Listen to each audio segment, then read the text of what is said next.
არ შემიძლია არ კითხოთ, მაი ბოლო ეპიზოდი იყო, როდესაც თქვი თუ არის პრეზიდენტის ჯილდოზე. მე ეს ფაქტი თვითონ აი ვინც მიცნობს და ვინც რა ვიცი, ჩემთან გაუტარებია დრო და ასე შემდეგ, ყველა ძალიან კარგად იცის, რომ ეს არც არავის დასაკრინებად, არც ჩემი თავის რაღაც კარგ წარმოსაჩენად არ გამიკეთებია, არც მილაპარაკია, რაც აფიშირება გამომიხდენია ამ საკითხის. იქ, სადაც მე ვიდექი თვეების განმავლობაში, სადაც ამდენი ადამიანი დასახიჩრდა, ამდენი ადამიანი ციხეში არის, იმ ზოგს ვიცნობ, ზოგი ადამიანი გვერდზე იდგა,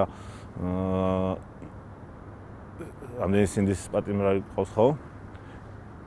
იმ ადამიანები, ვინც ეს ჩაიდინა, იმათმა რომ დააჯილდოვონ სიტყვაზე ვიძახე ის ჩამდენები და მე ეს ჩემთვის არ იყო მიუღებელი იყო.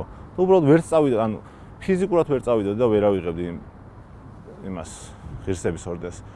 თორე მე რაც მოყვადა ანუ ეს სოციალურ ქსელებში და ეს ისევ და ისევ ანუ ეს ხალხის პოლარიზების დამსახურებაა ჩემი აზრით და